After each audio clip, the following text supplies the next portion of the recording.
I thought long and hard about how I wanted to start off this podcast, my first ever episode. I contemplated doing like a book pun or a joke or a one liner or a book recommendation. I went through every possible start and nothing seemed to fit. I didn't like any of them. So, this is how we are starting the podcast instead. Hi, I'm Morgan, and welcome to Off the Shelf.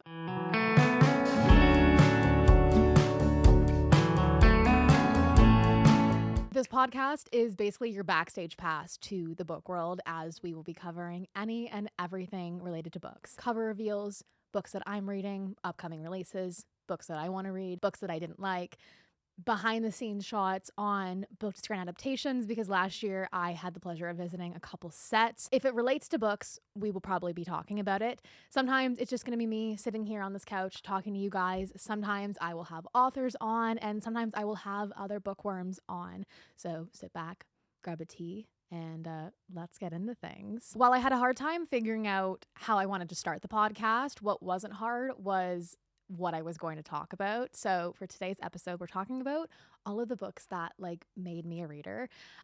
Because BookTok wasn't the start of my reading career. I pretty much started reading straight out of the womb. My last name is Book. So with a last name like that, you're basically raised to read. Not that I was forced to read, but my parents read, my brother read, my grandparents read, like it was just kind of what you saw people doing. So when I was younger, the first books that I kind of got into was those like step into reading books, which I always see in like the Indigo Kids section now. I have no recollection of even reading those books, but I know that I did. From there, obviously, and I read like the Robert Munsch books, the Dr. Seuss books, but like I think that's way too far back. From there, the first books that I remember like picking up as a kid, and I hear about this book time and time again, is The City of Ember. My best friend and I picked this up at our elementary school library, and I saw a video about it on TikTok the other day of this guy. He like goes in the street and he asks people for a book recommendation or like what they're reading. I love it. One day I went through all of his videos, and I don't even know his name or his or anything. But he went up to this dad on the street and he was like, "Do you have a book recommendation?" And the dad was like, "Well, I don't have time to read myself, but currently my kids and I are reading, or I'm reading to my kids, The City of Ember." And while I still think about this book every now and then, I think like hearing him talk about that, and I don't even remember what the book is about, truthfully. It's like dystopian. They live in an underground world known as the City of Ember. Like that's all I got. But I know, and I remember reading this book and how monumental it was. And so seeing that video, like, I don't know, it just like clicked in my brain. Another book, and this is so niche, like I don't think anyone will connect with this book at all, but also in my elementary school library, and not even like a book, but there was this Halloween nonfiction. No, not nonfiction. We're not calling it nonfiction. We're calling it like a DIY book where every kid and their mother wanted this book, even if it wasn't Halloween time. I don't know if I mentioned if it was a Halloween book. Anyways, there was a Halloween DIY book about like Halloween crafts, Halloween beverages, and you could only check out books for like a week at a time. But it was like, it was war trying to get this book every week. And I think I finally got it in like May, and I didn't do a single DIY project or a single baked good, but this book was just like gold to all of them, all of these kids, and myself included. And that's a very niche book that I read when I was a kid. Other ones that I really liked growing up was like the Ivy and Bean series, which was about these two best friends who were polar opposites. So my friend Brooke and I, who I want to have on the pod at some point, she's not a major reader, we used to be, but I will force her to read books every now and then. Ivy and Bean was about these polar opposite friends who just like hung out and live their life. I have no idea what else happened in these books, other than the fact that it was like the start of Opposites Attract, except it's not a romance book. They're friends. But it was the start of like my love for that trope, I guess. And then another major book that I read when I was younger was the And Then It Happened books, which I like. Those books were Harry Potter to me. Lo and behold, authors are from London, Ontario. And it was a very like popular Canadian series, not global. But again, like these books were like gold to me. It was about Gordon, Pablo, and I. And no one knew who I was. No one, like, I don't think their name was ever mentioned. These books were like really thin and colorful, and sometimes they had like fun plays on the cover and stuff like that. Okay, another like major book that was part of my childhood that I still have on my bookshelf today because I refuse to like give up any book on my bookshelf. Even my parents like, why don't you donate some? Why don't you give some to friends? And if I have duplicates, I'll do that. But I love to have all the trophies of books on my shelves. But that book was Dreamer, Wisher, Liar. And looking back now, the ending of this book was so damn obvious. But reading it as a kid, I was like, it was my first plot twist in a book. Basically, this girl goes back in time. She makes a wish in a wish jar in her garage. And she goes back in time and she meets this girl in the same house and then has to like go back to the future. And at the end, you find out that the girl was her mom. Duh. Because she went back in time in her own house. But I just remember reading it and I was like, what the heck? Like, I thought she made a new... Anyways, it's a very sweet book. It's for middle graders. Very monumental to my reading career. And I guess my love for magical realism, because I read quite a few of those today. After that, like, middle grade era of reading was my, like... I was going to call it my dystopian era, but it's not all dystopian books. And I think truthfully I was a little bit young for the dystopian era of reading books and like the Hunger Games Divergent era. But my first big girl book that I remember reading was The Raft by S.A. Bodine. And this had like, I remember I probably read it 10 years ago. I was probably 10 or 11 when I read it. And the book like hit me so hard, made me cry. That's why I consider it my first big girl book. And that's probably the one why I remember most, just because it provoked so many emotions in me at such a young age. And it was a dark book. Like I don't even think it's middle grade. It has to be like older young adult, but I picked it up somehow.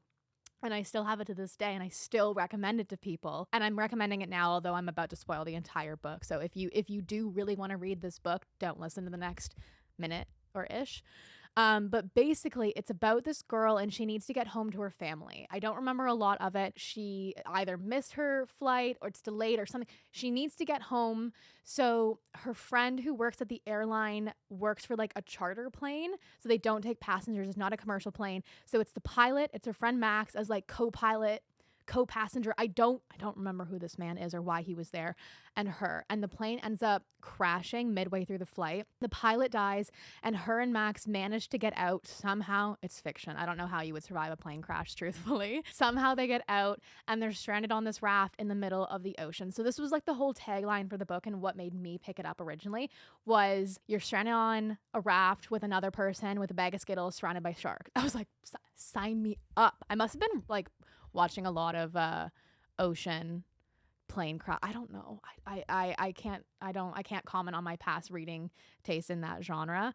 But anyway, so the book is very short. It's about 250 pages, and you get to the end of the book where they get rescued and she gets separated from Max, and she's asking the Coast Guard or whoever rescues her, like, where's Max? Like, there was someone else with me. Like, I can't find him. And they were like, there was no one else with you.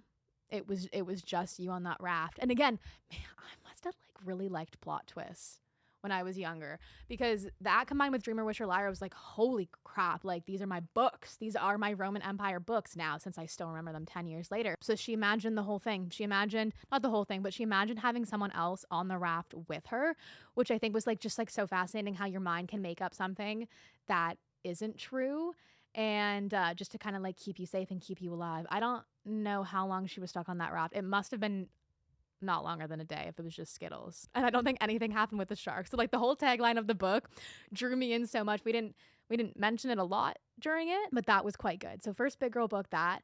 Then I jumped in the Hunger Games era. Again, I think I was too young for it. The way that I remember when I read books is, one, my Goodreads and whether or not I logged it in that year. Two, it's like based on where I lived, which it's just kind of odd, but I've moved 4 times in my entire life. So I kind of separate the last house that I was in and what books I read there, because I would have been, I think, 13, 14 when we moved-ish, maybe a little bit younger than that. Anyway, so I read Hunger Games when I was too young. I was probably 11 or 12, and it freaked me the fuck out. I I don't even remember reading. I remember picking it up and being like, okay, like this looks good. There was no social media at the time. There was like recommendations at Chapters, which is now Indigo, and that's kind of where I got the majority of my books, or I went to the library. But I don't remember reading The Hunger Games as much. I don't remember reading Catching Fire. I do remember reading Mockingjay and Finnick dying, and then I was just like, oh, like I think I need a cleanse right now. Like when I read too many thrillers or too many Mafia books, I was like, I need a good rom-com, and that's what I needed at the time. And I didn't actually do that. I jumped straight into Divergent from there, which I loved. I don't have much to say about the movies or the movies of the second and the third book. The first book, Divergent, and the movie Divergent transcended my world. I had never read anything like it before. Yes, Hunger Games is also a dystopian world, but just like the 5 factions of Divergent created this whole phenomenon of like people talking about which one you were. And I remember talking with my friends about like so many hypothetical scenarios about like what faction you'd be in and yada, yada, yada. At the time, I was like a little academic shit, and I was like, I would be an erudite because I'm so smart. I don't know if I'd say the same thing now. I don't know which one I would be. But that was always a fun game that I played with my friends. And to bring up Brooke again, on top of being like a little academic shit, I was super competitive, and I still am.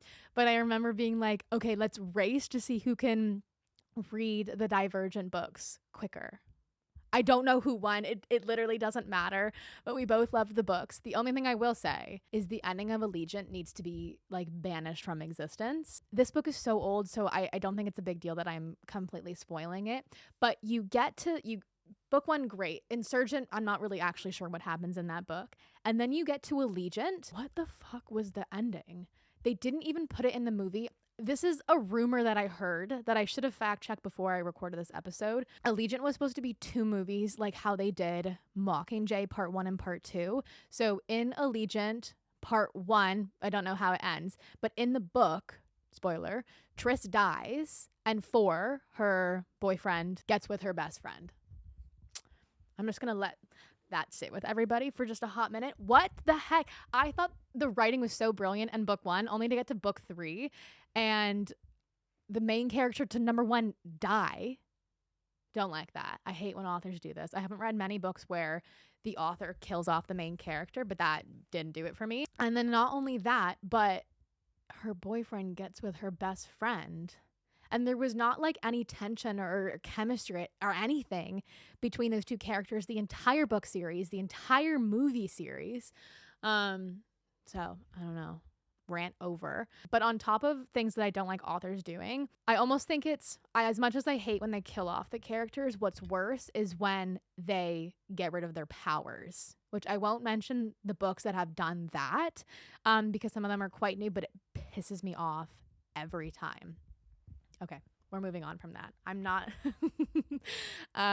what is another dystopian book? Okay, not dystopian, but Vampire Academy, which remains, and I have reread this book series so many times, one of my favorite books of all time. This is the only book series... Okay, no, that's a broad statement. I'm not saying that. This is one of the only stories where I will condone a teacher and a student relationship, because that is what happens in this book. I was going to say unfortunately. It's not unfortunately. If you haven't heard of this series, this is one of those series that like very much flies under the radar of like good romantasy books. Quick little synopsis. You have 3 types of people in this world. You got the vampires, you've got the Dompiers, which is a half-blood. I feel like that like makes more sense. So like one of the parents is a vampire, one of them is human, and then you have the humans. So the role of the Dompiers is to protect all of the vampires. So Rose and her best friend are like paired up. Rose is to protect her, and she ends up falling in love with her teacher. But it's not like the teacher in the sense of like, if anyone read The Teacher by Frida McFadden, like it's not that. It's not 16-year-old with 39-year-old teacher, because that's just weird. I recently read that and that, didn't like it. This one is a little bit more, I think she's like, okay, she's not 18 until the 3rd book, but nothing really happens before then anyways, because here's the thing with this book series too, it's young adult. There's no spice. There's no smut. If I was going to rank it, it'd be like 0.25 to 0.5 out of 5 on the spice scale. But I also remember reading these books in like grade 8. And that was like, in my eyes, probably like a 4 out of 5 at the time because I wasn't reading anything else. So I remember reading these books and I don't even know who said it to me. It might have, if it was at school, that's actually mortifying. But it sticks in my head so much. Someone came up to me and was like, "Oh my God, you're reading smut." And I'd be like, "No, it's not. I'm," and then I had to hide my books from that point forward, which not a regret in my eyes because like I was young, I was a kid, but now I'm just like, yeah, you want to, if people ask what I'm reading and it's like a reverse harem or a smutty moth, I'm like, yeah, I would love to tell you because sometimes if they're a non-reader, sometimes they get more awkward than I used to be with those books. And with Vampire Academy, the old covers were also like, it looked like smut a little bit, but they were young adults. Like, it's not that big of a deal. Anyways, great book series. I have read that book series time and time again. And I want to do a full episode on like the book to screen adaptation parts. But although they might have fumbled the movie for Vampire Academy, it's still a guilty pleasure watch for me. When it comes to the TV show, I genuinely think it's one of the best shows out there and no one knows about it. It's on Peacock in the US, which means it's on something else in Canada. And I don't know, I think I was like an add-on on Prime Video. But when I tell you they absolutely crushed this adaptation only for it to be canceled after season 1, I was praying. I know when it's like something gets canceled and then people make petitions to like bring it back, it never works. I would have done anything for a season 2. Even though I didn't even like book 2 of Vampire Academy, I needed more. The casting for this was impeccable. And I haven't seen any of these actors in anything else, which I have started to realize that I really like when I have never seen the actor or actress in any other thing. Like for like you see Steve Carell in The Office and then you see him in other things and you're like, oh, but I only see him as Michael Scott. Kind of like in the same vein, I love seeing new talent and new actors in some of my favorite things. Although to say People Meet on Vacation has Tom Blythe and Emily Bader, who are both from other prominent things, and I'm totally okay with that casting. We don't need new people. I'm totally okay with those ones. But if you haven't watched Vampire Academy, the show, I'm begging you to go watch it and then report back, please. Last book in my like little dystopian phase. It's not even dystopian. We can just call it romantasy, but romantasy didn't exist back then. But Twilight. Oh my God. And the only unfortunate thing is, with all these books that I read so long ago, since then, I have reread them. And Twilight, unfortunately, did not hit the same as it did when I was 12 years old reading this in grade 7. I don't know what it was. When I read these books originally, like, and I get it, they're young adult. It is what it is. I loved the books growing up. And then I think it was like 2 years ago, I picked up Twilight again and I gave it 3 stars, which is so unfortunate. And I know like the books are not winning any awards, like in the National Book Awards or anything. Like it was one of my comfort reads and then I reread it and I was like, shit, it's not like how I remember it. And I don't even think I read New Moon or Eclipse. And I definitely didn't read Breaking Dawn, not Breaking Bad.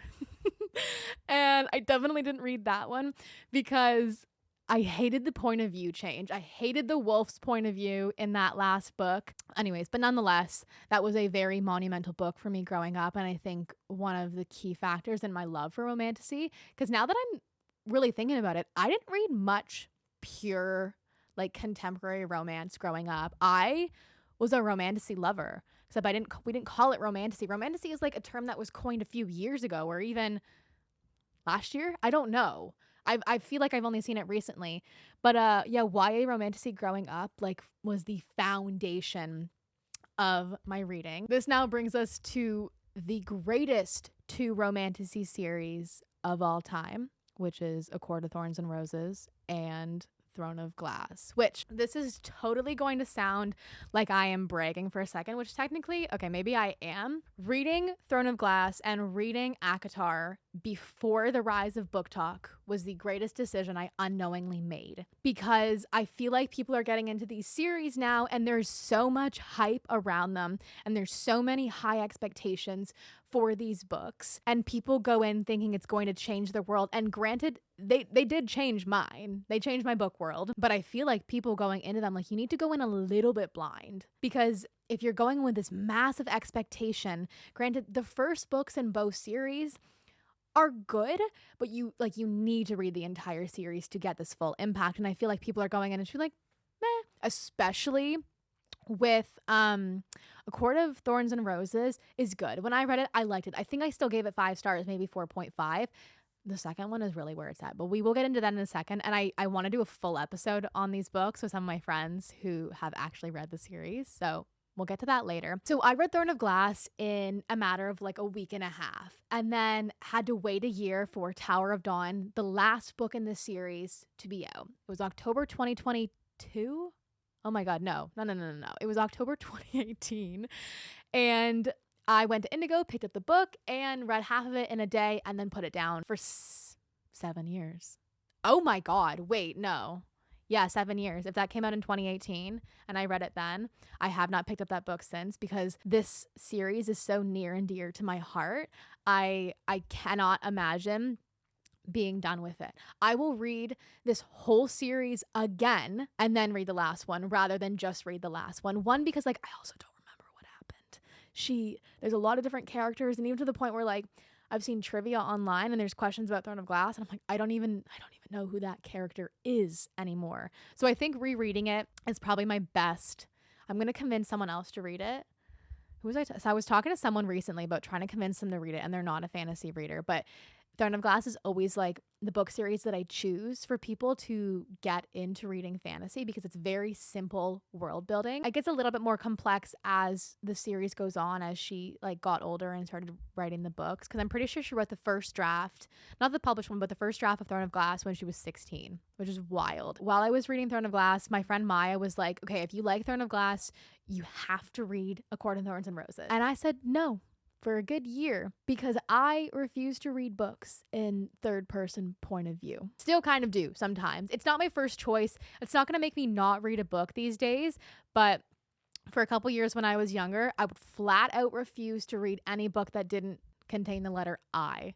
And I've talked about this so many times on my newsletter and on social media that I just like, I don't know what it is. I just need to be in the character's mind. So ACOTAR wasn't that. ACOTAR was in third point of view. So it took a lot of convincing for me to pick up these books. And like I said before, I enjoyed the first book.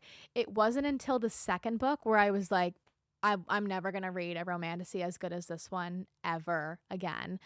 And I don't want to spoil anything about ACOTAR in this one, or a Court of Miss Inferi, I guess, because I'm referencing the second book. But there are 5 scenes in this book that are tabbed. They are annotated. They're highlighted. I could recite them by word, and they are the wedding, the pretending in the night court, the inn with the one bed, the surreal, I think that's how you pronounce the name, and chapter 54 and chapter 55.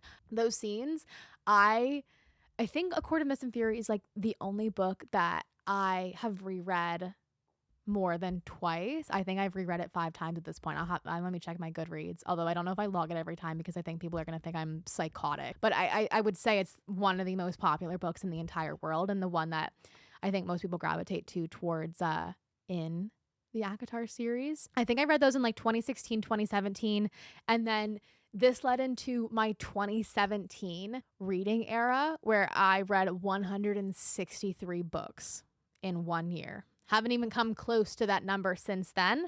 But this was grade 8 to grade 9.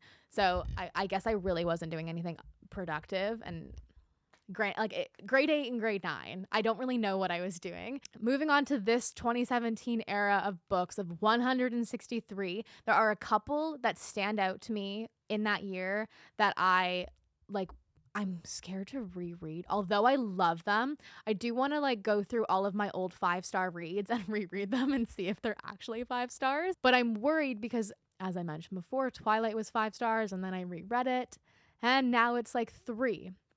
So we'll see. But anyways, 5-star reads from 2017. Obsidian by Jennifer L. Armentrout. Everyone says From Blood and Ash this and From Blood and Ash that. Go read Obsidian now, or Half-Blood. That one's good too. I read From Blood and Ash. I thought it was good.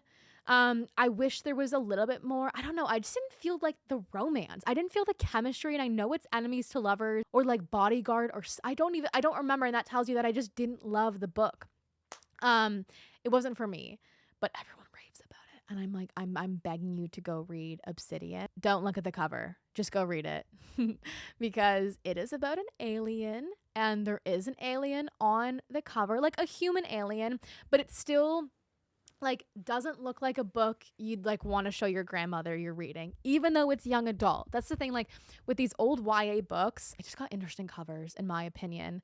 And this one is definitely that. But long story short, spoiler free, this girl Katie moves in next door to a family of aliens and of course like falls in love with one of the aliens. Ugh, alien sounds like such a not a bad word, but just like not a book you'd want to read. I'm telling you, I have no idea where I found out about this book or if I got it from the library or Indigo or I have no recollection. I have the ebook just like sitting on my computer, but I'm scared we're going to have another go at Twilight and I'm going to not give it 5 stars. Although I have more confidence in Jennifer L. Armentrout's writing, I think. So I think we could maybe do that. Other really good books that stick out to me during that time that are kind of like, they're similar to Obsidian. They're not about aliens, but the same like enemies to lovers vibe. We can't be together because you're a human and I'm not a human.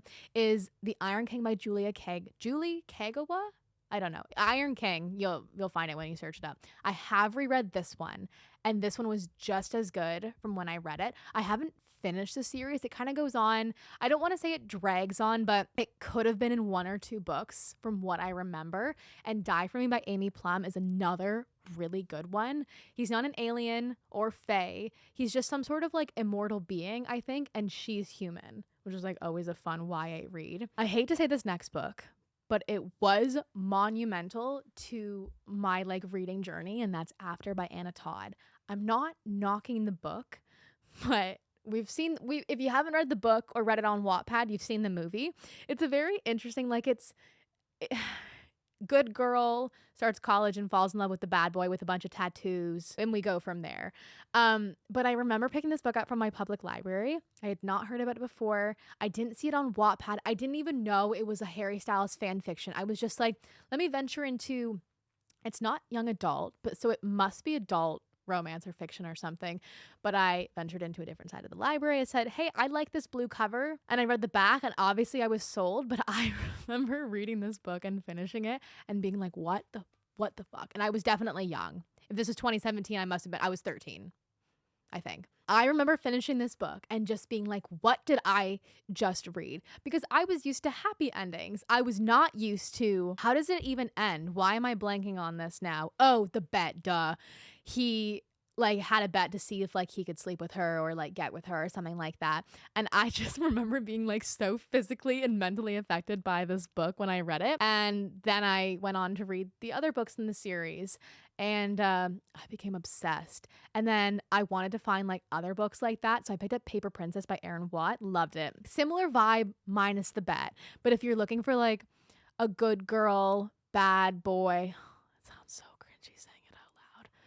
But it's quite good. That one was really, really good. Last book in my 2017 reading era fucked me up. It was All the Bright Places by Jennifer Niven. If you've read this book, if you've watched this movie, you know what happens at the end.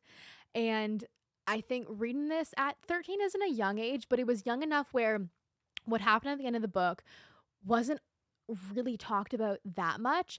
And I remember reading it and just like not fully understanding what had happened and then waiting a couple minutes and then just bursting into tears. I loved this book. I loved the characters. It was the first one that I had read that like wasn't pure romance and wasn't romantasy or wasn't dystopian.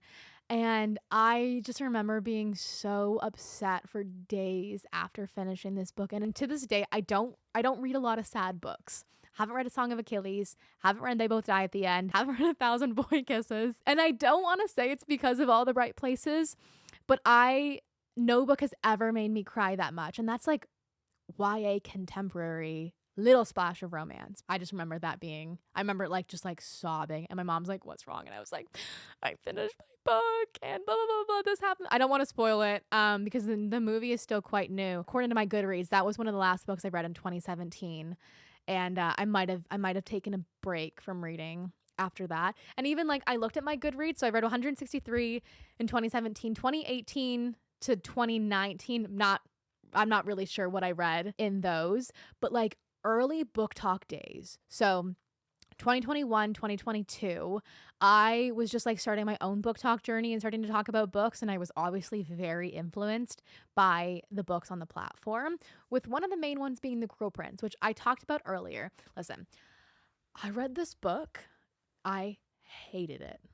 And before you click off this video now because you loved it, just give me a second. I read this book and I was like, what? Where is the lovers part? This is enemies. This is almost a bully romance. And I left it at that.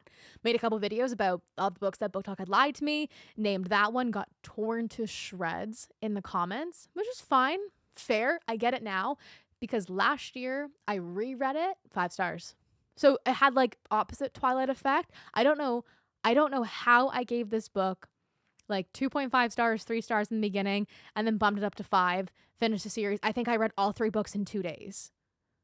Like I don't know what it was. I think I don't know. I don't even want to blame it on my age because it's not that. But going into these books, I think you need to realize that it's not enemies to lovers in the first book. It's enemies to lovers throughout all 3. Another one that I read in early BookTok days was Zodiac Academy. Again, not like award-winning books, but if I was gonna pick any book that had like a drug in it, it's gonna be Zodiac Academy. These books are like really based on horoscopes, which I also like. It was nothing in the cards was going to say that I liked these books. There was multiple point of views, which I also wasn't a huge fan of. Now I don't mind it. I don't love a lot of point of views, but for some reason Zodiac Academy, we make it work. These books follow 2 twin girls who attend Zodiac Academy, and they're like prophesized, I don't know, whatever word that is, to have like a lot of power. So when they get to the school, they're immediately not well liked, and the 4 boys who run the school hate them. Throughout all like of book 1, they're trying to do things that will make them leave the school. And like genuinely, like these are bully romance books, and they're heavy on the heart. And I made it to book 4 and I love them. I was devouring them, and these books are long. They're on Kindle Unlimited, but I think once I finished the first book, I was like, I'm gonna love these books. I don't need to read them on Kindle Unlimited. Or if I do read them on Kindle Unlimited, I'm gonna buy the physical copy immediately after. But I finished book 4, and if you've read book 4, you know how it ends. And similar to All the Bright Places, actually, I'm going to take back my previous statement about All the Bright Places being the most emotional I've been over a book. I finished the 4th book in Zodiac Academy and canceled my plans for that night. We were supposed to go out for dinner or something. I was hysterically sobbing by the end. I saw no spoilers on social media. I had no idea what to expect. Granted, the end of like all of these books are very heavy on the heart. It's not necessarily a plot twist, but you just like, you need to read a couple books in between them. Because they just like, if I don't even know, I don't want to spoil anything about these books. If you read them, you know what I'm talking about, and it's still worth the read. But finishing the 4th book, I don't even know what it's called. I just call them Zodiac Academy 1, 2, 3, 4, and so on. Like, oh, I can't even begin to describe the emotions I went through reading this book, because something had happened to both twins, like in a roundabout way. And I understood why one of the characters did something, and yet at the same time, I was just like, this is going to wreck me. And from that point forward, I have not continued the series, not because it's bad, because of the hysterics I was in the last book. So I got halfway through book 5, and I've been halfway through for a good 2 years now. Every now and then I'll go back and try to read it again, but I've heard from people after I posted some content about how I felt when I finished the 4th book. They were like, girl, just wait for the 5th book. And I was like, don't tell me that. No one told me how the 4th book was going to end. I went in blind. Truthfully, I don't like a spoiler, but I wouldn't have minded the spoiler in that moment, so I could have some tissues nearby, some Kleenex or something. Wrecked, sobbed, like couldn't leave my house all night after finishing that book. Anyways, Good book series though. I do quite recommend it. Another book that was in my like early BookTok days, and I'm sorry, but Birthday Girl by Penelope Douglas. Oh, I think I oh my god, this was the start of my love for age gap romances. This was like, I wouldn't call it like a taboo book. Basically about this girl who she finds out her ex-boyfriend. She finds out her boyfriend is cheating on her, and then she falls in love with his dad, which is an interesting synopsis, but I'm telling you, like, I don't even think the age gap is that big because the dad had the now ex-boyfriend when he was like 16. So I think she's older in the book, like she might be 21. He might be like late 30s. Not horrible, not the worst age gap I've ever read about. Granted, if I like, according to Miss and Fury, the age gap there is massive. That's hundreds of years, but that's fantasy. But Birthday Girl was the start of my love for age gap romances from that point forward. I thought the chemistry in this book, I loved everything about this book. And have I read other Penelope Douglas books? I've read Corrupt. That was a little dark for my taste. And then I DNF Credence because that was too taboo. We don't need to go into actual family members. I'm good on that front. And then my mom was like, should I read it? I said, sure. Yeah, go ahead. Try. She didn't like it. No surprise there. And then after Birthday Girl, I think I went into like a little Mafia era. 2021, 2022 was like the first time I explored that genre. Loved it to this day. I don't know the first one that I read first. It might have been Sophie Lark's Brutal Birthright series, which was really good. I see a lot of people talk about the first book because on their wedding day, this is not a spoiler, I think it's on the back of the book, but they have an arranged marriage and the girl eats strawberries right before they're about to get married, knowing that the groom is allergic to strawberries. This makes sense if you're like used to reading mafia romances. If you're used to reading contemporary romances, it's going to sound fucked up. But in order to get out of marrying him, she tries to like literally kill him by eating strawberries, and then he's fine. And then the whole marriage is like a back and forth of them not wanting to be married. And then evidently we get to the end of the book and they do fall in love. But the second book is where it's at. The second book is Stolen Heir. This plays into my love of Stockholm Syndrome books because one of the mafia lords kidnaps the mafia lord of another thing, his daughter, who's like not involved in the mafia. And it's just, go into it blind, honestly. If you want to explore some mafia romance, I think the Brutal Birthright series is a really good one to start with. And you don't have to read the series in order. It's like all interconnected couples and they all have happy endings.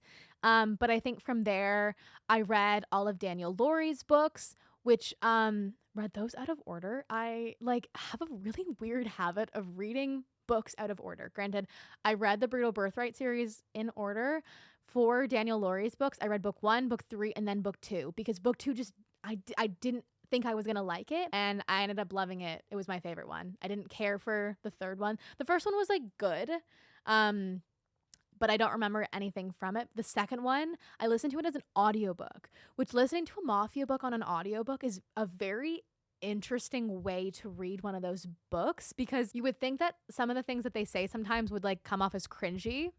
No, I had a blast. I had so much fun reading it. And my mafia era kind of continues, although I haven't picked one up in a while because none of them have really caught my eye and nothing have come close to The Maddest Obsession, which is Daniel Laurie's second book, and Sophie Lark's. Maybe I just have a thing for second books. Now that I've talked about so many books in this episode, I feel like a lot of the books that I love most are the second book. My last like BookTok book that I think defined my reading taste was Shatter Me. And I am so sorry, I cannot pronounce the author's name, but this is like, for years after my dystopian era when I was younger, of Hunger Games, Divergent, I don't really know what else I read. There were some other like good ones that I read in that era, like Stitching Snow was really good. The Fifth Way was also not bad, but nothing had come close to like the Hunger Games, Divergent era until Shatter Me. And oh my God, I'm also like, I do love second books. I already see where I'm going in this conversation, and I love the second book because the first book gives us the foundation. The second book gives us like the romance and the tension and the chemistry. Although I will say it should have stayed a trilogy. I don't think that's a hot take. I think a lot of people are in the same boat as me. She finished the trilogy and it was left at that.